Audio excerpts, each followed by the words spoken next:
Hey, good people, welcome to the Boss Moves broadcast where bold entrepreneurs learn bold moves in 20 minutes or less. I am your host, Erica the Design Diva. Today's guest is going to be bringing us some strategy, some clarity, and some boss energy. So let's get ready to level up. Now, today's guest is going to be none other than Mr. Frederick Geiger, and he is the founder of Exclusively Frederick LLC. He helps individuals and families to plan smarter across personal finance. He helps with insurance. He does travel and creative publishing. Okay, talk about well-rounded. All right. So with all of his experience that he has in these different areas, he's bringing a well-rounded perspective to help you build stability and create opportunity as well. So I'm really excited to dive into this conversation with him and get the gems that he's going to be bringing to us. Okay, so welcome, Frederick, to the Boss Moves broadcast. Thank you very much. I appreciate it. Yes, we definitely appreciate your time. We don't take it lightly that you thought it not robbery to join us. Just to tell us a little bit more about what you do and give us something that we can walk away with and actually do something with. All right. Great. So first, I'm just gonna, ask you a couple of questions. Just to the audience, just to let y'all know this is not pre-rehearsed. So this is the real right here. Okay. So Boss Move broadcast definitely is the real. Okay. So first of all, we know that you serve we serve a lot of families and individuals. What is it about what you do as far as, because we're going to be talking about money today, right? Right. Correct. What is it about doing serving the people you do? What lights you up about that? Well, I believe that wisdom is wealth. And a lot of times we think about wealth as money, actual tangible dollar bills and coins and things of that sort. But wisdom is wealth. And I believe with that being said, you're able to pass on what you know to generations to come. And that's how you keep generations wealthy. You give them financial literacy on how to spend their money and how to manage debt. And that's one of the things that I try to do with families and communities that's near me and afar. And when we talk about finances, we need to talk about debt. When we talk about debt, we need to talk about finances. That is super awesome. Definitely need to just put more in focus into creating that wealth, not just for ourselves, but for other people. Okay, so like you said, it's not just about money. Right. It's about actually being having that prosperity and wealth, on deck. So, as far as your business goes, what lessons have you learned? What, like, if you could give just like one quick like lesson to other entrepreneurs or people who are thinking about becoming entrepreneurs, what is one thing, one nugget that you would give to them? Build relationships. When you build relationships in business, whether you're providing a product or a service, that gets you noticed by others. In other words, if you go to a bakery and you buy a pie and the pie is delicious and you share it with your family members, well, they're going to want to use that same bakery. So it's about relationships. We all want to earn an income. We all want to provide a service, but what good is earning an income? What good is providing a service if you don't have that relationship? Because if you don't have a relationship, that particular business, that particular service, that particular product stops right there. So it's all about getting to know the customer, the applicant, or whatever you may be doing in business. It's all about getting to know that person to where you understand what they really need versus what they really want. So it's about relationship. Look, that's awesome insight. I feel like we need to do a whole different episode that focuses on building relationships. That is definitely something that's big. I met Absolutely. with the client just to, segue. I met with a client yesterday and we talked about how helping people is definitely something that you want to do as another human being, as a human being. But if you can get paid for what you do, I mean, that's for what you do as in helping people. Absolutely. It will take you so much higher as far as being fulfilled. So, yeah. I appreciate your insights. Definitely awesome things. No And problem. I'm gonna say this. I know we're not focusing on this, but Frederick actually has his own podcast. Y'all can tell he can flow right from the podcast called The Rhythm of Leadership. Okay, so he launched in December of Yes, 2025, right? yes, So listen, it's been a long time coming, y'all. We've worked together on other projects together for quite some time. right. So I'm very happy that he launched that. So I'll be dropping that in the comments, as Yeah, well, so that you all can check that out as well. thank But what we're gonna do right now is we're gonna get into the space where where we get the for real the treasure. That's what we're getting to right now. Frederick is going to be sharing with us something. Again, we already said we're going to be talking about finances today, and this is a great space and a great time to focus on finances at the beginning of the year. Okay, listen, because most people have gone through the holidays and whatnot. It's going to be looking into doing your taxes if you haven't already filed. I know you. some people already, they jump on it as soon as they're ready. When IRS opens up filing season, they're ready. Correct. But having your money right and you having your mindset right is so important. So we want to make sure that Frederick is going to share some things, how we can make sure our mindset is right so our money moves are right. Okay. Absolutely. So Frederick, I'm gonna turn it over to you and let you go for it. Okay. Don't hold back on them. Okay. All No right. problem. Uh, just like you said earlier, about Christmas, for example, is one of the seasons where we experience the most debt. Of course, we're excited about purchasing gifts for our loved ones and friends, but at the same time, we accumulate a lot of debt. And in saying that, one of the points I want to share with you is that debt is not a moral failure, it's a strategy problem. Most people aren't bad with money, they were never taught how money actually works. And in saying that, we have people, you ever heard someone tell you, put the money in the mattress, don't put it in the bank because the bank takes your money. Well, money in between the mattress does not gain any interest. There's no annual yield on your money sitting in the mattress, in between the mattress. So we have to be a little bit more responsible with our money so it gains interest. Of course, giving us more money, more asset, more income, if that makes any sense. So debt often comes from several survival decisions as well, not irresponsibility. So we have people who live from check to check. We've all done it. I'm guilty of that. We live from check to check in order to survive. Debt is definitely a survival situation. You have to decide between fixing your car or repairing something in your home. So, it's not that you don't irresponsible, but you have to survive. You have to take care of your families.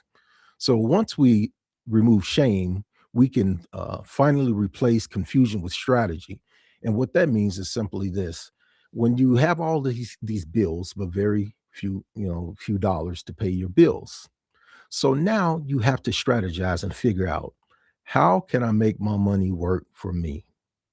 What can I invest in? Because it's all about investment. Investment doesn't necessarily mean the money itself, but it also means that you can invest some time into something, growing your businesses and things of that sort. You want your business to make money for you.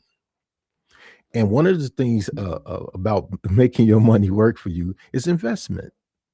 Find something that you're passionate about to invest your money in. All right. And when you do that, work it. You have to work it. You have to put your mind into it so you're able to share with others. Because once you build that business relationship with people, now you have what I want to call it. You have people who look for you for advice. You remember the back in the day you used to call E.F. Hutton. When E.F. Hutton talks, everybody listens.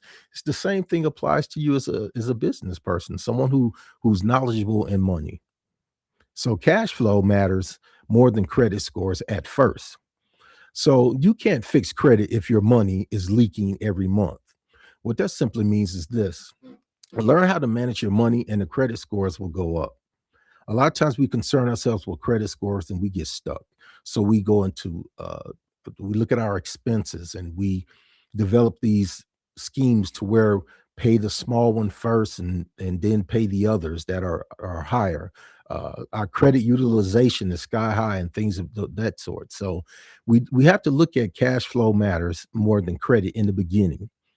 Cash flow gives you control. Credit scores follow the behavior. Just what I said. Once you start controlling or managing your money is a better term to use. Once you start managing your money, your credit scores will start to go up. And there's nothing wrong with having credit. You just have to know how to manage it. When income and expenses are aligned, everything else starts to calm down. And that's when you can sit and be at rest, be at peace for a moment and say, wow, things are starting to look good. I don't have to concern myself with the utilities getting turned off. I don't have to concern myself with food being in the home because now I have a balance between cash flow and control and establishing credit. Debt relief without behavior changes temporary. So paying off debt without changing habits is like cleaning a room without fixing the leak. So understanding this, once you get your credit, let's take credit cards for example. Once you get your credit utilization down, now it's about behavior, that reckless spending that you do with your credit cards, the buy now, pay later type situations that eat away at your income, your assets, and things like that. You have to practice let's call it financial behavior. And the only way you can practice good financial behavior is by having financial literacy. Knowing how money, again, like I stated in the beginning, how money actually works. Gaining interest on your money. Spending on those things that are necessity first. And if there's some money left for wants, then that's hey, you're doing well. Real freedom comes when awareness replaces autopilot. It's a thing of living from check to check, spending on a particular thing each and every pay period. You have to take that autopilot and in some cases auto pay device off of your way of thinking when it comes to your money. So you have to be aware of how your money is being spent and what you're spending it on. If spending is emotional, debt will keep you coming back. If you say, I gotta have it, those $2,000 cell phones, those $300 Jordans, I gotta have it. You gotta have it, and you're gonna get it. You're gonna get more debt. So it's a behavior issue that has to be considered when we talk about debt. Interest is silent tax on the uninformed. Interest charges you for not understanding the rules of the game. Minimum payments keep you renting money instead of owning progress. So you make a minimum payment on your credit card, and your utilization again on your credit card is already sky high. So you're not making enough payments on that card. Again, it goes back to the behavior. It goes back to the behavior. Though the behavior must change in order for the money change, the money and expenses to make sense to you. Um, the less you pay in interest, the more of your future you can keep. So the whole idea behind that is if you got a high interest credit card, uh, you got to figure it out. One of the ways of figuring it out is sitting down and strategizing on how to get that card utilization down to where you're not just paying on the interest, but you're paying on the principal as well. Financial stability is a form of self-respect. Think about it. Order in your finances creates peace of mind. Once you start seeing that you're able to save some money, you're starting to take the money from in between the mattress and putting it in a high yielding account. Now you're being a little bit more responsible, and people can respect the fact that you're doing the best that you can. You're using wisdom, you're being aware, you're controlling your spending, you're practicing financial behavior. So now it's a thing of self respect. I'm actually doing the things that I'm supposed to do, the things that I need to do to keep my family as well as myself financially stable. Because everybody's looking to be rich, but they're not looking for stability with their finances. That's priority first.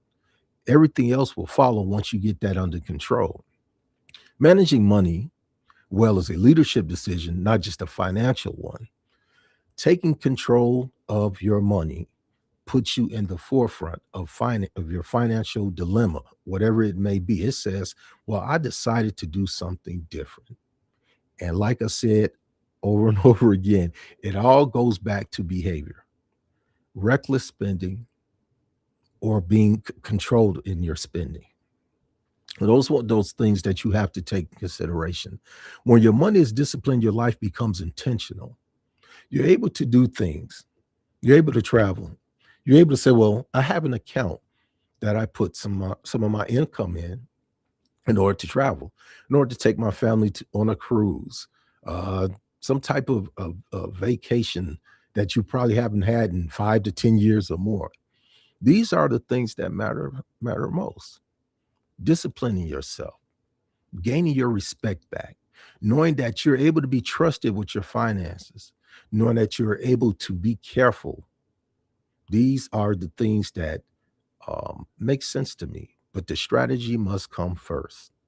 There's nothing wrong with writing things down and saying, "Well, look, this is how I'm going to do my finances. This is how I'm going to control my spending. I'm going to put the priorities first: the food, the clothing, the mortgage, the rent, the car, if you need your car for transportation." These are the things that you need to take in consideration. Cash flow. How is my money working for me? What is my money invested in? Debt relief. Okay, now that I've taken the burden of debt off of my shoulders, what behavior I'm going to practice that's going to keep me from not going back into debt? Interest. I'm paying interest on this card, this credit card, this loan, or whatever it may be. How long do I have to pay this interest? How did this happen? Did you read the fine print when it comes to applying for credit cards and things of uh, that sort? Because a lot of these credit cards that we have sky high interest rates on them. Pay attention to those. Don't fall for the offer if the offer doesn't benefit you. Financial stability, again, that's self respect. Feeling good about money management, feeling good about controlling debt. These things matter. And these steps, these tools, these gems, you can take and share with your friends and family that you know that are struggling with debt, that are struggling with money.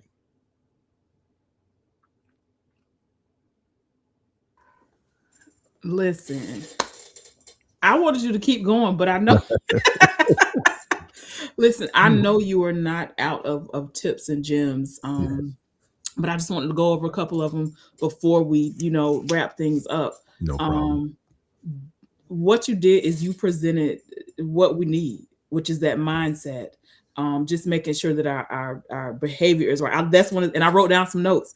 Well, Yes, one of the things that you came out of the gate heavy. You said debt is a strategy problem. It's not a money problem. It's a strategy problem, yes, and that's very good because I've seen things where people will say, a teacher with a $35,000 salary was able to pay off, X amount of dollars of debt, and that's again just by using strategy. And one of the things that people miss out on as far as using strategy is I don't know if they're afraid to go to people who have the knowledge, who have the background and the training, and you're one of those people that we could go to for that. So yeah. let's see. Okay, that's what we need up. Yeah. So, so what? The one of the other things you said you focus on your financial behavior. That's one of the things that we definitely have to do. Yeah, You can't just. I was about to say something for a whole nother type right. of stream, right? But you have to have a strategy about it. And one of the things you talked about was just write it down. Like Absolutely. one of the things that I learned from one of my business coaches, she says this all the time, and other people have said it in different ways. But if you don't write it, it's not real. Right. So if you really want to attack something, you definitely have to put that in. So that's awesome. Thank you so much for the gems.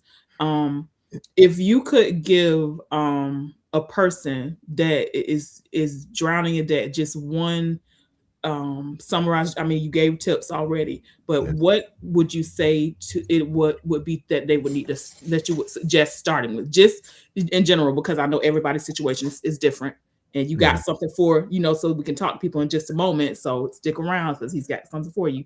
Yeah. But go ahead and let them know what one tip you would give if you would say this is where to start. You have to write it. Writing down, you have to have a visual. Most of us are visual people. Seeing it on paper gives you an idea of how much of a problem it is and what you can possibly do to fix it. Just take 2 sheets of paper, problem, solution, all right? And just itemize, go line by line and figure out, wow, I got this $500 credit card and I can't seem to make the minimum payment. You're gonna have to write some things. You got to figure out, say, well, look, can I, and I hate to say it this way, but should I work overtime? Do I need a second means of income? Not necessarily a second job, but a second means of income. So you have to write things down. I'm a writer, but at the same time, I write everything down. I remember they used to tell us that we were going to get rid of paper. No, we're not. Not as long as I'm alive, we're not. Because you have to see things. You have to see it on paper. You can easily put some numbers in your head and be mental about exactly. Got several of those. So think about it. If I said right now, if I have 2 credit cards, one was $500, one was $250, I say, okay, that's a total of $750. Now that number's in my head, but if I put it on paper, I'm able to break down how I'm going to pay that debt off. There's nothing wrong with writing. Somebody tell you not to write something down, don't listen to them because they're not the ones who are going to pay your debt. Mhm. So I would say write it out, make it plain, put it on paper.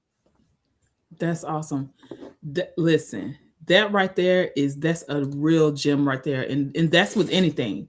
Like writing out that plan is definitely going to make a difference. Because our brains just process different when we write it down, even the Yeah. act of writing. So, definitely a good thing. Thank you so much. You I appreciate this insight and just giving me some reminders as well. For finances, and because I need to have my money right too. It's Yeah, not just for the audience; it's for Erica. The design diva as well. So absolutely. definitely appreciate that. And yeah, again, we could go on and on about Yeah, about these things. And before we get to what you have for our guests, I just want to ask, will you come back and share some more of these nuggets with us at another time, absolutely. please? Because one of the things we want to do when we have these type of discussions about finances and debt, we want to do some what's called financial practice.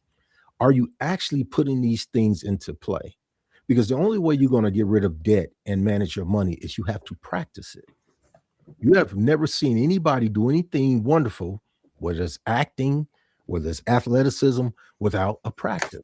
You have to make it a part of your practice. That's awesome. Yeah. Is that going to be the topic on your a topic on your podcast? Yeah, Like, definitely. because Financial listen, yeah. okay, that's what I'm talking about. All right, so again, Frederick has given us some really great things to just think about and just reflect on. Even if your finances are in a good space, you still need to continue to write your plan and revamp your plan. Okay, when you're going up to higher levels. So definitely great nuggets. So what I want you to do now is Frederick has something for our viewers. Okay, it's not available to everybody. Okay, so this is special for y'all. So Frederick, I'm gonna put it on the screen. You go ahead and just tell them what exactly it is that they will be getting from you. Absolutely. Listen, it's been great. I greatly appreciate it. I'm giving all those who participate in today's Boss podcast. I don't know if you know, I forgot what the M and the B stand. Boss Moves, Boss Moves podcast. Hey, forgive me. A free consultation, free 30-minute consultation. We do financial advisement. We do travel. We do leadership. Because everybody needs to have that. Again, leadership qualities lead to some great things. So I'm giving out a free 30-minute consultation. No problem at all. That's awesome. Yeah. That is so awesome. So you'll go to his website, which is exclusively frederickllc.net. Go to that contact page, and then when you go to that little contact form, of course you put your information in. You know those details. I don't have to tell you that. But then make sure you put BMB for Boss Moves Broadcast so that he'll know that you got the information and got the connection via Erica Design Diva and Boss Moves Broadcast. and he will give you the information. He's going to send you back some information so that you can schedule that free 30-minute consultation. Look, I'm going to tell you this. Do not sleep on getting the free 30-minute consultations, okay? Yeah. Uh, I have I have done free consultations and was not able to. I mean, I didn't have the money to invest with a business coach, before, and this has been years ago. I didn't have $5,000 to work with her, but what she gave me in her free consultation definitely helped change my mindset. So you never know how valuable those free 30 minutes Absolutely. are. So. And he's bringing his expertise, so don't sleep on that. So this has been amazing, like super duper amazing, and I know I'm just so geeky because I say words like super duper amazing. But it really has been a pleasure to have you on with us, Frederick. I definitely appreciate you and your time. If and just to wrap things up, if you have any questions or anything, you definitely can reach out to Frederick. Don't sleep on the 30-minute consultation, as we said. And also, if you would like to sit in Frederick's seat, you may not have a background in finances and travel and be multifaceted like Frederick, but you have some expertise. And if you're interested in being a guest on Boss Moves broadcast, then, or if you just want to know when we're going to be and what topics we're going to be covering, go ahead and visit my link tree. And when you go to my link tree, you'll be able to click on the Boss Moves broadcast, and you can explore the things about the Boss Moves broadcast there. And this has been a lot of fun, and I look forward to doing more of this, where we are bringing practical tips and Mhm. action moves, action steps to help you make sure that you're making the boss moves, making the best moves, making them the best moves. Okay. And I jumbled all that up. I was supposed to memorize it, but that's okay. I'll get You're it. fine. I It think worked this was out. a success. Exactly. I think this was a success for episode 1. And I definitely appreciate you again, Frederick, for Thank you as agreeing well. and giving us your time. Have an amazing day. And You too. remember that you don't choose what happens in your life, but you do choose how you respond and react to everything. Until next time, it's Erica the Design Diva with our guest, Frederick Geiger. And this has been the Boss Moves broadcast. See you next time.